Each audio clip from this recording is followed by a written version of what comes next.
Donc, bonjour à tous. Merci, un grand merci pour l'invitation. Ça me fait plaisir d'être ici aujourd'hui pour vous présenter mes travaux qui traitent, comme il a été mentionné, de la capture du mouvement en biomécanique clinique, mais selon un aspect un petit peu différent de ce que je présente habituellement.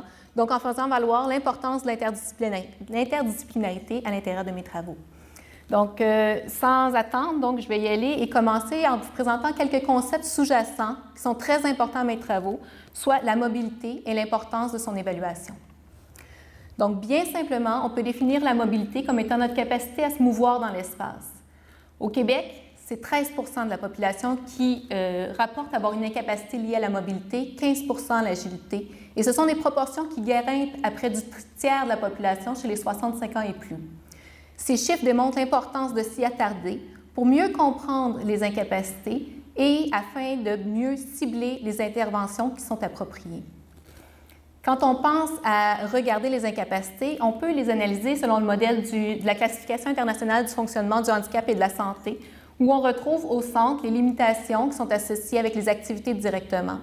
À la source de ces limitations-là, on se retrouve au niveau des fonctions ou des structures organiques. Donc, on cherche à venir identifier des déficiences qui peuvent être de différentes natures et donc qui ont des solutions ciblées de nature tout aussi variée. On a également l'importance que revêt les limitations ou ont les limitations sur la capacité d'une personne à participer de sa vie sociale, à prendre part à la vie sociale. On est donc à même de constater que les incapacités ont un impact direct sur la qualité de vie des participants, des personnes qui en souffrent. Quand on parle de venir évaluer la mobilité en biomécanique clinique, donc on cherche vraiment à venir caractériser les limitations ou l'impact des limitations sur les activités de la vie quotidienne, mais à un autre niveau, on cherche à venir identifier les déficiences qui y sont associées pour cibler les interventions appropriées. Dans ce même modèle-là, on retrouve l'importance des facteurs contextuels, environnementaux et personnels qui viennent moduler la performance d'une personne ou son fonctionnement. Depuis quelques années, on reconnaît de plus en plus l'importance de ces facteurs contextuels-là, ce qui porte cliniciens et chercheurs à sortir des laboratoires pour aller évaluer la mobilité en contexte écologique. C'est un grand défi de réussir cela. Donc, pour ce faire, on a différentes étapes à franchir. Tout d'abord, il nous faut des systèmes de mesure adaptés au contexte. Une fois qu'on a capturé toutes ces données-là, il faut avoir des algorithmes qui nous permettent de donner un sens aux données et il faut aller jusqu'à développer des métriques qui vont permettre au clinicien de prendre une décision, de guider le clinicien dans sa décision précise de l'intervention à prioriser. Et à chacune de ces étapes, et non à la fin, à chacune de ces étapes, il faut penser au contexte d'implication. Donc, vraiment, l'interdisciplinarité est présente à chacune des étapes de développement d'un outil clinique d'évaluation de la mobilité. Donc, l'objectif de cette présentation-là, c'est justement de démontrer l'importance de la recherche interdisciplinaire intersectorielle pour l'évaluation de la mobilité en contexte naturel, en prenant comme trame de fond mes travaux de recherche des dernières années. Donc, si on débute immédiatement avec les systèmes de mesure. Pour aller mesurer la mobilité en contexte naturel, on pense tout d'abord à aller à la maison. Il nous faut donc un système qui est portable, qui est autonome, qui est flexible, qu'on va pouvoir mesurer la mobilité sur une certaine période de temps. Pour ce faire, au début du projet, on s'était déjà tourné vers les systèmes inertiels de capture du mouvement. Qu'est-ce qu'un système inertiel? Je pense que certains dans la salle doivent le savoir, en fait. C'est un système qui incorpore des centrales inertielles, qui sont des petits modules, environ la grosseur d'une montre, dont vous voyez quelques exemples en haut à gauche. Et chacun de ces modules incorpore différents types de capteurs, accéléromètre, gyromètre, magnétomètre, qui nous permettent de venir mesurer l'accélération linéaire, la vitesse angulaire, le champ magnétique. La plupart des systèmes qui sont de nos jours vendus pour la biomécanique clinique incorporent également des algorithmes de fusion qui prennent toutes ces données-là qui proviennent des capteurs et qui permettent d'estimer l'orientation de la plateforme inertielle dans un repère fixe et global basé sur la gravité et le nord magnétique. Concrètement, qu'est-ce que ça fait pour la biomécanique? On simplifie le tout. Si j'appose une centrale inertielle sur ma cuisse, une deuxième sur mon tibia, chacune des centrales inertielles permettra d'aller mesurer l'orientation du segment auquel elle est attachée dans ce même repère fixe et global, ce qui va permettre par la suite de venir déduire la cinématique articulaire au niveau de mon genou, de façon mathématique. Mais qu'est-ce qu'on connaît au début du projet? Qu'est-ce qu'on connaît des centrales inertielles ou de la mesure d'orientation issue de centrales inertielles pour la capture du mouvement. Lorsque j'ai débuté le projet, le choix était déjà fait. On allait vers la capture du mouvement, le financement était fait, les choses sont ce qu'elles sont, les systèmes étaient achetés. Moi, je suis arrivée avec un background en aérospatial, on l'a dit, où les technologies inertielles sont très présentes. Et j'ai dit, OK, on va aller faire un retour dans la revue de littérature, voir ce qu'on connaît pour l'adaptation, parce que ces systèmes-là, en fait, avaient été développés pour le cinéma prioritairement, ou avaient été adaptés au cinéma ou pour les jeux vidéo. Qu'est-ce qu'il y en est vraiment de la biomécanique? Donc, on est allé voir au niveau des spécifications techniques, on est allé voir au niveau des études de validation indépendante en contrôlé, en conditions d'évaluation de la mobilité. Et ce qui en est ressorti brièvement, sans vous faire les détails, on connaissait bien peu de choses sur les capacités réelles parce que la plupart des études avaient été faites avec un seul système. Donc, est-ce que c'était les trouvailles qui étaient spécifiques à ce système-là ou à la technologie? Puis, les études en conditions cliniques d'évaluation de la mobilité, c'était principalement basé sur... on avait principalement regardé la marche sur des très, très courts segments de temps. La mobilité, c'est bien plus large que la marche, puis ça dure beaucoup plus que 15 secondes. Donc, qu'est-ce qu'on peut faire? On s'est dit, tout d'abord, il faut aller caractériser la validité de la mesure d'orientation issue de système inertiel dans une perspective toujours d'identification des incapacités liées à la mobilité. Pour ce faire, je ne rentrerai pas dans les détails méthodologiques de toutes les études, mais on a pris vraiment une approche incrémentale, donc avec 2 études de validité de critères concomitantes, la première en conditions contrôlées, la deuxième en conditions cliniques d'évaluation de la mobilité. Pour la première étude en conditions contrôlées, on a designé une table gyroscopique qu'on voit sur l'image, qui nous permettait de faire des mouvements selon 3 axes contrôlés en vitesse par un ordinateur. Donc, on était capable de venir répliquer exactement le même protocole, ce qui nous a permis de venir évaluer plusieurs systèmes inertiels, donc ici 3 systèmes, tous vendus pour la biomécanique clinique, donc de dresser un portrait comparatif. On le voit ici en action. Chaque système, on a fait des mouvements à un axe, 3 axes à différentes vitesses et plusieurs essais par condition, pour finalement conclure que dans nos analyses, tous les systèmes sont bons lorsque la vitesse est lente, mais l'augmentation de vitesse et l'augmentation du temps de collecte ont tous les deux un effet négatif sur la justesse, ainsi que la direction du mouvement qui vient affecter la justesse. Tout ça pour dire que ce qu'on avait dans la littérature pour un système, on a réussi non seulement à le reproduire, mais à l'élargir pour dire ces limites-là, il y a un potentiel incroyable des centrales inertielles, mais il y a des limites qui sont communes à la technologie. Et après ces apprentissages-là, à partir de ces connaissances-là, c'est ça qu'on a utilisé pour aller définir le protocole de collecte de validation en conditions cliniques d'évaluation de la mobilité, parce que le mouvement humain, ce n'est pas un mouvement en rotation continue, c'est plutôt un pendule, donc il fallait vraiment le mettre en contexte. Pour ce faire, on a ici utilisé, on a demandé en fait à 20 personnes de venir en laboratoire qui ont vêtu un vêtement inertiel incorporant 17 centrales inertielles, ce qui permettait de venir vraiment mesurer la cinématique du corps au complet. On a sélectionné parmi ces 17 centrales-là 6 qui nous semblaient vraiment différentes ou intéressantes à les mesurer, soit la tête, le haut du tronc, le pelvis, la cuisse, le tibia et le pied, qu'on a doublé de corps rigide pour venir suivre avec notre mesure étalon qui était notre système de caméra. Et donc, on voit ici, on a demandé à nos personnes d'effectuer des TOG. Un Time Up and Go, c'est une mesure, c'est un test clinique très utilisé, très réputé en clinique, donc, où la personne initie le mouvement, elle est assise et à notre signal, elle se lève, elle marche une certaine distance, effectue un retournement à 180 degrés et revient s'asseoir. Donc, nous, on a demandé aux gens d'effectuer 3 essais, 3 TOG à vitesse normale, confortable et 3 à une vitesse plus rapide pour avoir une variation dans les conditions du mouvement. Et notre échantillon était aussi très variable, de 18 ans à 83 ans, avec différentes mesures anthropométriques, vraiment pour aller chercher un spectre large de la façon dont le mouvement est effectué. Ce que ça nous a permis de faire dans un premier temps, c'est vraiment de venir établir un portrait descriptif de la justesse de la mesure selon le segment, l'articulation mesurée, la tâche.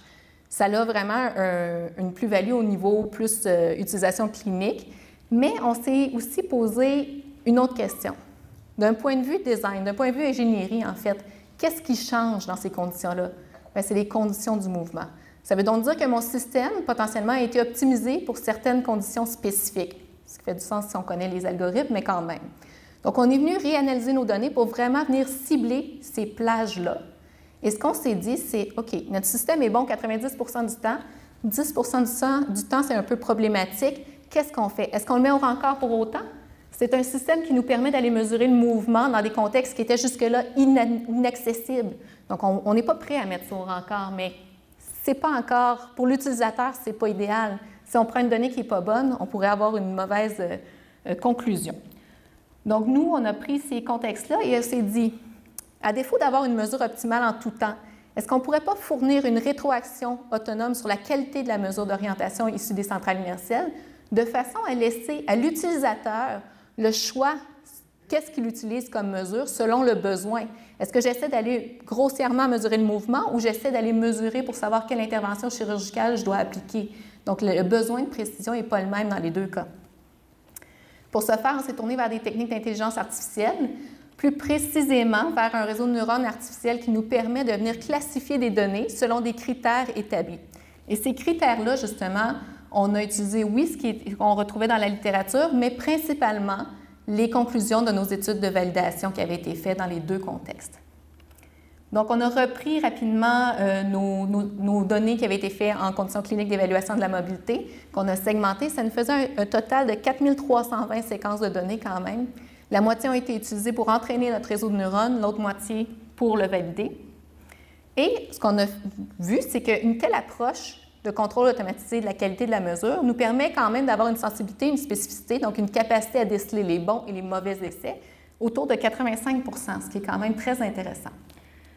Concrètement, l'impact sur la mesure, donc ce qu'on voit ici en bleu, ce sont la justesse moyenne pour le tronc, la hanche, le genou et la cheville si on utilise toutes nos données. En vert, c'est après avoir utilisé notre contrôle qualité. Donc, ce qu'on voit, c'est qu'on a une grande diminution de la variabilité de la justesse interarticulation, ainsi qu'une grande diminution de la variabilité intertâche effectuée. Bien entendu, ça a comme conséquence nocive d'occasionner un certain nombre de pertes de données, ce qui pourrait être problématique dans certains cas, mais on a d'autres façons de faire qu'on ne présentera pas aujourd'hui, mais avec une simple photo, un patron de points semblable à un domino, on peut venir réaligner dans certains cas. Donc, la technologie peut venir combiner ou pallier, optimiser le système de mesure. Si on revient donc maintenant aux algorithmes, on collecte beaucoup de données, on a besoin d'aller chercher le sens, d'extraire le sens de ces données-là. C'est large un algorithme, la définition d'algorithme. On peut penser à l'identification de la segmentation automatisée des tâches. Si on mesure le mouvement humain, c'est important quand même, avant de déceler qu'est-ce qui est bon, qu'est-ce qui n'est pas bon dans le mouvement, de savoir qu'est-ce que la personne est en train de faire et quand. Donc, il faut trouver ça. On peut passer par des référencements anatomiques, donc exprimer le mouvement dans les plans anatomiques, et ça va jusqu'aux algorithmes d'analyse des caractéristiques du mouvement. Nous, on s'est concentré sur deux types d'algorithmes. Par faute de temps, aujourd'hui, je vais vous présenter rapidement seulement que l'algorithme d'analyse des caractéristiques du mouvement, où on s'est intéressé au retournement. Retournement, on le définit comme le changement de direction en marchant. Pourquoi s'intéresser au retournement? C'est une tâche qui est exigeante, parce qu'elle demande planification, coordination et équilibre. Qui dit une tâche exigeante, dit potentiellement une tâche discriminante.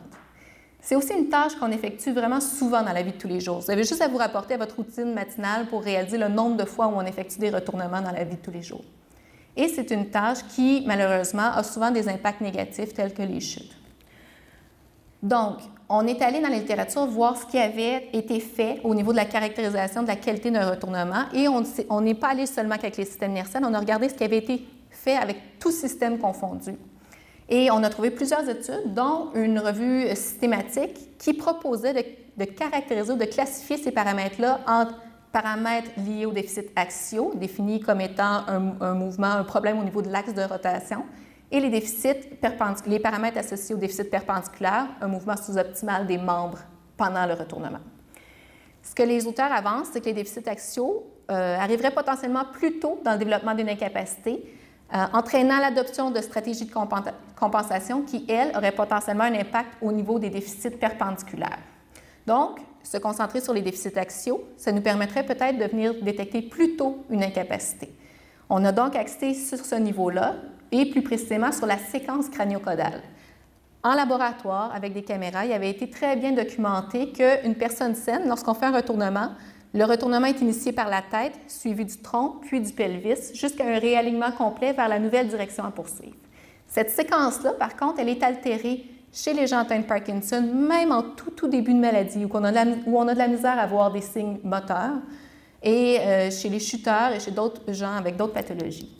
Donc, on s'est posé comme question si on était capable de venir capturer cette séquence crânio-caudale-là avec les centrales inertielles, un système inertiel, ou plus précisément, si on était capable de venir capturer une signature crânio-caudale. Parce qu'à partir du moment où on accepte une signature, on accepte le fait qu'il y a un patron de mouvement avec des caractéristiques spécifiques qui vont nous permettre potentiellement de venir identifier un déficit.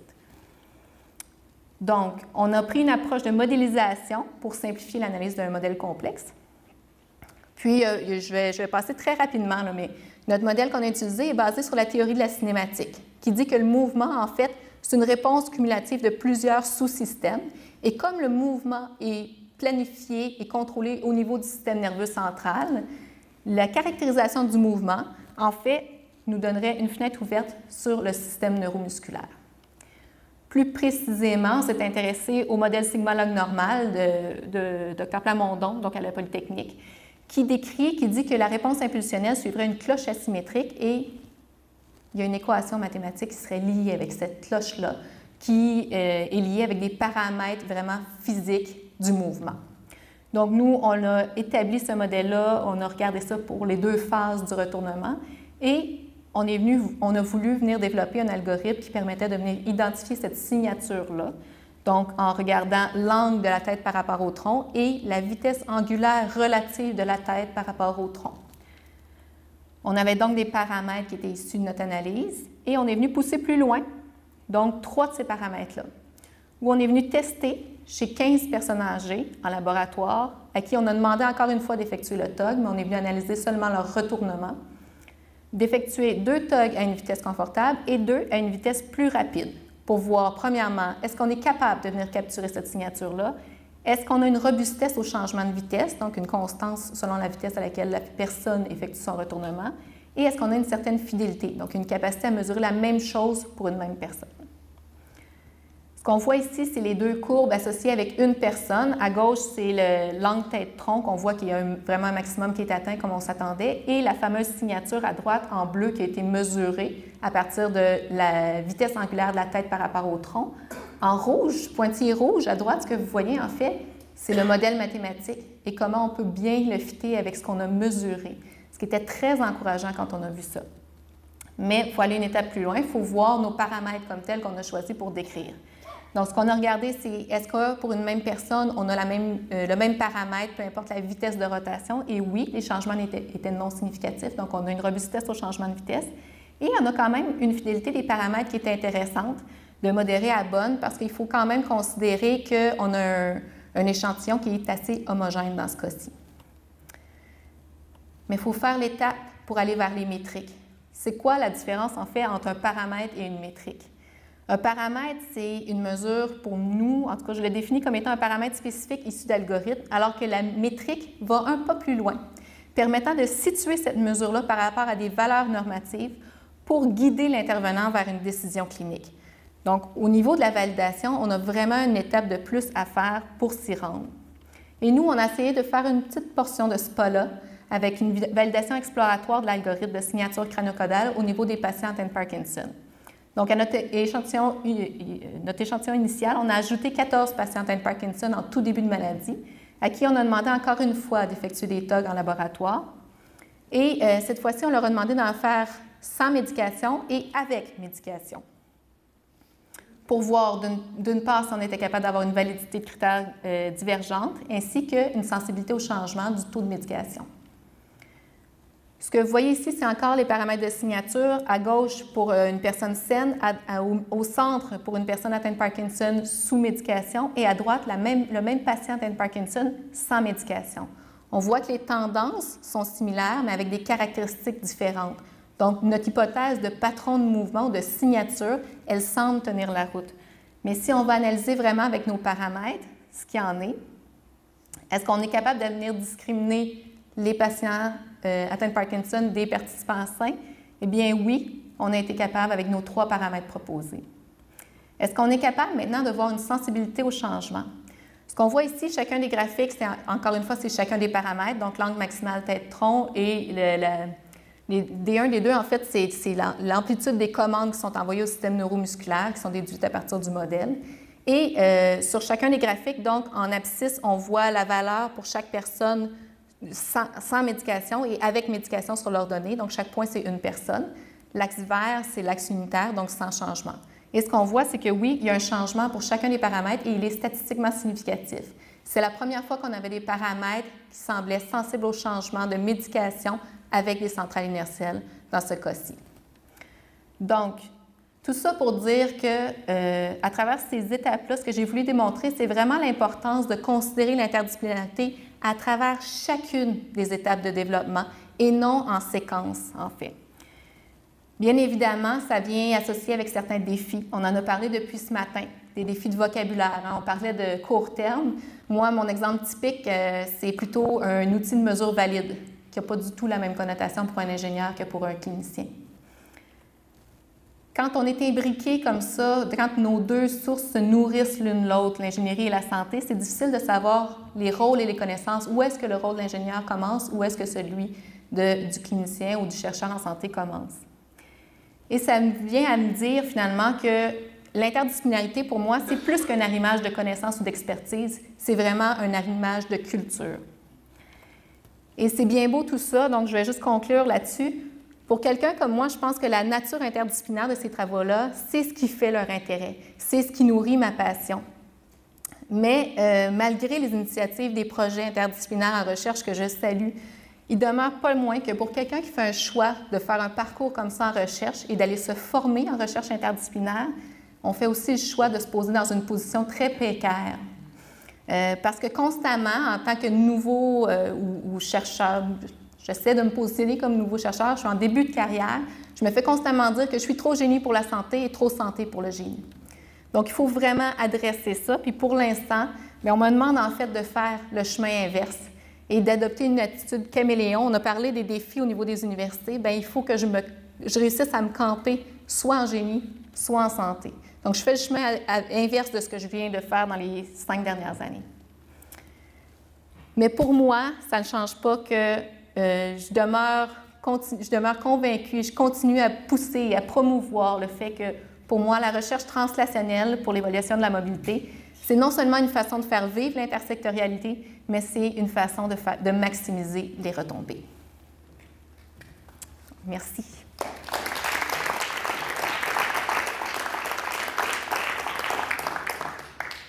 Est-ce qu'il y a des questions? Est-ce que je ne voudrais pas ajouter une autre dimension? Oh, Jacques, avais-tu une question?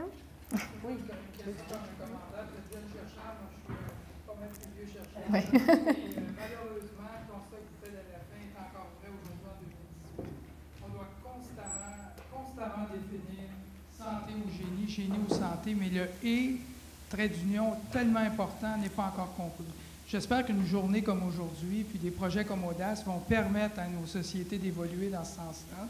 Je pense que je salue l'initiative du Fonds de recherche Québec d'avoir proposé cette journée, puis les programmes Audace. Mais on est constamment à se définir et on nous demande de se redéfinir en tout temps santé et génie. Puis une des premières diapositives qu'on nous a présentées ce matin, c'était que c'était des démarches classiques génie, santé. Là, on veut travailler avec les artistes, on veut travailler avec plusieurs autres composantes intersectorielles, puis on nous présente la démarche génie-santé comme étant une démarche classique, mais votre expérience prouve malheureusement qu'on n'en est pas encore là. Puis encore une fois, j'espère qu'une journée comme aujourd'hui va nous permettre d'évoluer dans le bon sens. Merci. Bon courage. Moi, je ne voudrais pas ajouter une troisième difficulté, mais je vais quand même dire, je sais que dans le travail de simulation de la démarche, c'est une des choses, un des défis les plus importants. Hein. Faire un vrai sourire, ou pas juste le rectangle ici bouge, mais faire une démarche qui a une signature, justement, et qui n'est pas robotisée. Mais peut-être que vos travaux pourraient avoir trouvé une résonance du côté de l'animation 3D et de... J'ai effectivement eu plein d'idées, en fait, de collaboration ce matin avec votre présentation. Donc, c'est super intéressant. En fait. Ce qui est super intéressant, c'est que je vous confirme, et j'ai montré aucun exemple aujourd'hui, on travaille exactement sur les mêmes choses. Ah ben voilà. Mais peut-être que son expertise apporterait une tout à fait. autre Tout à fait. approche. Je suis arrivé avec ma liste de questions aussi. J'ose pas les poser là parce que sinon, je vais me faire discuter à raison par Denise. Écoute, félicitations, très intéressant. Moi, j'avais déjà vu ta présentation, tu étais là à ta soutenance, mais je vais te poser une question très disciplinaire, moi. Oui. Donc, toi, tu me dis, moi, j'arrive à trouver une signature, si tu veux, dans la démarche du Parkinson. Donc, est-ce que, parce que les gens pourraient répondre, oui, mais on le sait, nous, on fait juste les regarder marcher, puis on le sait qu'il y a un problème là. Alors, cette signature-là, qu'est-ce qu'elle nous apporte? C'est quoi l'élément supplémentaire qu'elle va nous apporter? Très bonne question, en fait. Puis avec la vidéo que j'ai montrée de la personne qui marche, qui est parkinsonienne, on le voit clairement. Il n'y a pas de problème. Par contre, cette personne-là, elle est en stade très avancé de la maladie. Au tout début de la maladie, puis présentement, je travaille encore avec les Parkinsoniens, donc j'ai accès à des tableaux de Parkinson Québec. Et c'est aberrant quand même de voir que des fois, il y a une colonne de confiance du diagnostic du neurologue et autour de 50-60 % ça arrive. Donc, c'est très difficile parce que c'est une maladie qui, avant que ce soit... Quand les signes sont très visibles, la maladie est déjà passablement avancée, mais l'outil diagnostique, il est moteur. Donc, nous, ce qu'on propose, c'est en fait ces gens-là, il y a certaines vidéos, malheureusement, la capture vidéo des essais n'était pas assez bonne pour que je la mette en présentation, mais je n'aurais jamais pu dire pour certains qu'ils étaient atteints de Parkinson, mais les paramètres le démontrent clairement et c'est dans la fiche clinique qu'on le voit dans leurs choses, puis on le voit sous médication, ils performent très bien. Donc, il y a certaines affaires comme ça. Donc, vraiment, c'est d'aller plus tôt pour mieux contrôler la maladie. Et un autre aspect, c'est que c'est difficile. On a l'accès aux soins, qui est toujours quand même un concept important. Les gens ont de la misère à être traités par les neurologues ou les spécialistes parfois. Donc, des plateformes qui nous permettraient d'aller chercher des paramètres comme ça pourraient assurer donc un suivi plus régulier ou une mesure régulière de la performance motrice des personnes. Donc, on peut penser à tous ces concepts-là qui viendraient agrémenter ou augmenter j'aime pas le terme de la prise en charge, là, le docteur Hébert me chicanerait, mais en tout cas, c'est un peu ça. Donc, aller optimiser les soins donnés à la personne.